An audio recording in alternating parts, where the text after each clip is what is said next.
പരിപ്പ് സാമ്പാർ അവിയൽ അവിയൽ ഇങ്ങനെ പുറത്തുനിന്നല്ലാതെ കൊള്ളാവോ ഉള്ളതില്ലെന്ന് അറിയത്തില്ലല്ലോ. അവിയൽ പരിപ്പ് ഈ പരിപ്പ് സാമ്പാർ നാളെ തന്നെ പറയും ഏതായിരുന്നു. വിഷു കഴിഞ്ഞു.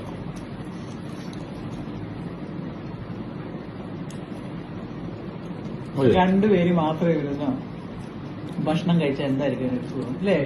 എന്തെങ്കിലും ഒരു വിശേഷം വരുമ്പോ വിഷു, ഓണം, ക്രിസ്മസ്, ഈസ്റ്റർ ഒക്കെ വരുമ്പോഴേ പെരുന്നാളും ഒക്കെ വരുമ്പോ മക്കളില്ലാന്നുള്ളവര് ഉണ്ട്. പിന്നെ അത് മാത്രമല്ല, മക്കളില്ലെന്ന് മാത്രമല്ല, മക്കളില്ല, അമ്മയില്ല, അച്ഛനില്ല, ആരുമില്ലല്ലോ. പിന്നെ നമുക്ക് ഇന്ന് വർക്കിംഗ് ഡേ കൂടാണ്.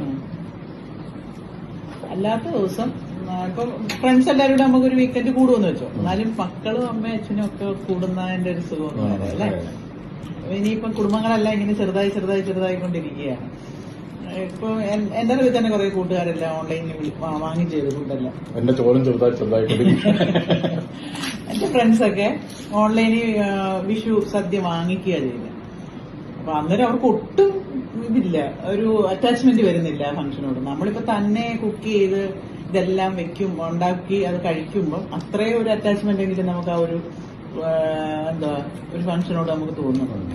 ഇനിയുള്ള കാലങ്ങളിലെല്ലാം പാക്കറ്റ് കഴിയുമ്പോഴത്തേക്ക് ഒരു എല്ലാ വിഷു ആയാലും ഓണം ആയാലും ക്രിസ്മസ് ആയാലും എന്തായാലും ആൾക്കാർക്ക് ഒരു വീക്കെൻഡ് പോലെ അത്രേ ഉള്ളൂ, അത്രേ പ്രാധാന്യമായിട്ട് വരത്തുള്ളൂ. മനസ്സിൽ നിന്നൊരു സന്തോഷം പറ്റും.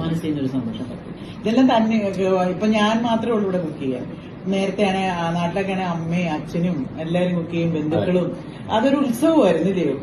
അട വേവിക്കുന്നതും അങ്ങനെ ആയി കഴിയുമ്പോഴാണ് ആ ആഘോഷങ്ങൾക്ക് ഒരു ശരിക്കും ഒരു ആഘോഷമാകത്തുള്ളൂ, സന്തോഷം വരത്തുള്ളൂ അല്ലെ? സന്തോഷത്തിന്റെ ആ ഒരു ഇത് കൂടത്തുള്ളൂ.